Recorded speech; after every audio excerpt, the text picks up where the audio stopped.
नमस्कार। अच्छा, निवेश की दुनिया में सबसे बड़ी चुनौती क्या है? यही ना कि बाजार के उतार चढ़ाव को कैसे संभालें। हम सब यही चाहते हैं कि जब बाजार ऊपर जाए तो पूरा फायदा मिले और जब नीचे गिरे तो नुकसान से भी बच जाएं। तो आज हम एक ऐसी ही बड़ी दिलचस्प रणनीति को समझने वाले हैं। हर निवेशक के दिल और दिमाग में ना एक कश्मकश चलती रहती है। ग्रोथ कैसे हासिल करें और अपनी मेहनत की कमाई को नुकसान से कैसे बचाएं। ये एक ऐसा संतुलन है जिसे साधना सच कहूं तो हमेशा ही मुश्किल होता है। एक तरफ लगता है कि मौके का फायदा उठा लें, तो दूसरी तरफ डर लगता है कि कहीं पूंजी डूब ना जाए।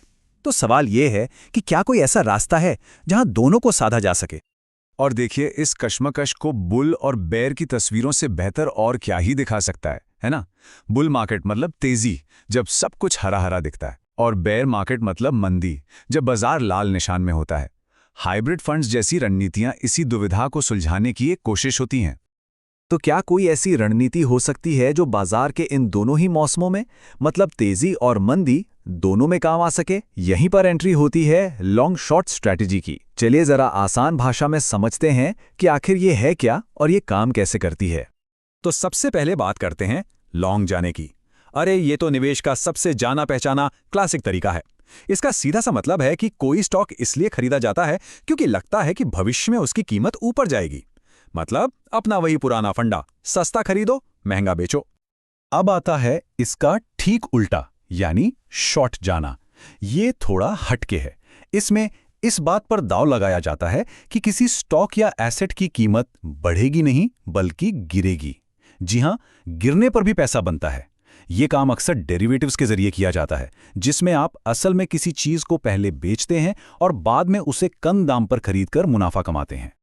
तो अगर इसे बिल्कुल सिंपल रखें, लॉन्ग जाना मतलब तेजी पर दाव लगाना और शॉर्ट जाना मतलब मंदी पर दाव लगाना। ये फंड इन्हीं दोनों रणनीतियों को एक साथ इस्तेमाल करता है, एक ही पोर्टफोलियो में। ठीक है, तो अब जब हम ये लॉन्ग और शॉर्ट का बेसिक फंडा समझ गए हैं, तो चलिए अब इस फंड के इंजन के अंदर झांकते हैं। देखते हैं कि ये बना कैसे है और इसका हर एक पुर्जा क्या काम करने के लिए डिजाइन किया गया है। देखिए, इस फंड का मकसद बिल्कुल साफ है। पहला, जब बाजार गिरे तो उस खतरे को, उस डाउनसाइड रिस्क को कम करना, और दूसरा, जब बाजार ऊपर जाए तो उस बढ़त का फायदा उठाना, ताकि कुल मिलाकर एक बेहतर रिस्क एडजस्टेड रिटर्न मिल सके। अब इस पूरी रणनीति में इक्विटी डेरिवेटिव्स का रोल बहुत ही अहम है। इनका 3 अलग अलग तरीकों से इस्तेमाल होता है। पहला, अनहेज्ड शॉर्ट्स के जरिए उन स्टॉक्स पर दाव लगाना जिनकी कीमत बहुत ज्यादा लग रही है और उनके गिरने की उम्मीद है। दूसरा, लॉन्ग फ्यूचर्स के जरिए अच्छे स्टॉक्स की बढ़त से रिटर्न कमाना। और तीसरा, जब बाजार में बहुत ज्यादा उठापटक हो तो हेजिंग के जरिए अपने पोर्टफोलियो को सुरक्षित रखना, मतलब जोखिम को मैनेज करना। तो कुल मिलाकर ये फंड 5 मुख्य पिलर्स पर खड़ा है। पहला है इक्विटी लॉन्ग, यानी अच्छे शेयरों में लंबी अवधि के लिए निवेश। दूसरा है रीट्स और इनविट्स, जिनके जरिए रियल एस्टेट और इंफ्रास्ट्रक्चर जैसे क्षेत्रों में पैसा लगाया जाता है। तीसरा, लॉन्ग शॉर्ट डेरिवेटिव्स, जिसके बारे में हमने अभी बात की। चौथा, आर्बिट्राज, मतलब बाजार में कीमतों के बहुत छोटे अंतर से लगभग बिना जोखिम के मुनाफा कमाना। और पांचवा, फिक्स्ड इनकम, जो पोर्टफोलियो में एक स्टेबिलिटी, एक सुरक्षा की परत जोड़ता है। अब आता है सबसे बड़ा सवाल। इतने सारे घटक हैं, तो जोखिम और रिटर्न के पैमाने पर यह फंड दूसरे निवेश विकल्पों के सामने कहां खड़ा होता है। चलिए देखते हैं कि इसकी पोजीशनिंग क्या है। तो ये जो आप रिस्क और रिटर्न की सीढ़ी देख रहे हैं, इसमें ये फंड इक्विटी सेविंग्स फंड से थोड़ा ज्यादा जोखिम वाला है, लेकिन जो एग्रेसिव हाइब्रिड फंड्स होते हैं उनसे कम जोखिम वाला है। मतलब ये कहीं बीच में एक स्वीट स्पॉट बनाने की कोशिश करता है। और इस बीच की पोजीशनिंग का सबसे बड़ा फायदा क्या है? लचीलापन।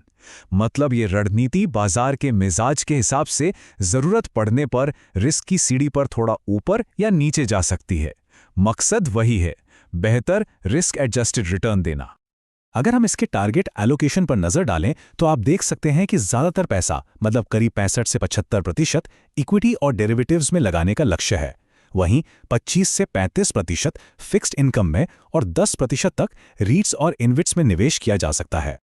चलिए, अब जब हमने रणनीति को अच्छे से समझ लिया है तो कुछ प्रैक्टिकल बातों पर भी ध्यान दे देते हैं, जो किसी भी निवेश से पहले जानना बहुत जरूरी होता है। और इसमें सबसे पहली और सबसे जरूरी बात है न्यूनतम निवेश राशि। तो देखिए, इस फंड में निवेश शुरू करने के लिए कम से कम 10 लाख रुपए की जरूरत होगी। जी हां, 10 लाख रुपया। तो जाहिर है ये एक खास निवेशक वर्ग को ध्यान में रखकर बनाया गया है। कुछ और ज़रूरी शर्तों की बात करें तो इसमें न्यूनतम SIP 1000 रुपये से शुरू की जा सकती है, पर कम से कम 6 किस्तें ज़रूरी हैं। पैसा निकालने की सुविधा यानी रिडेम्पशन महीने में एक बार, महीने के पहले कामकाजी दिन पर मिलेगी। और हाँ, अगर 1 साल के अंदर ही पैसे निकाले तो 1% का एग्जिट लोड लगेगा, लेकिन 1 साल पूरा होने के बाद कोई लोड नहीं है। और जो भी कोई इस फंड में बिल्कुल शुरुआत से निवेश करना चाहता है, उनके लिए ये तारीखें नोट करना जरूरी हैं। इसका न्यू फंड ऑफर यानी NFO 17 नवंबर 2025 को खुलेगा और 2 दिसंबर 2025 को बंद हो जाएगा।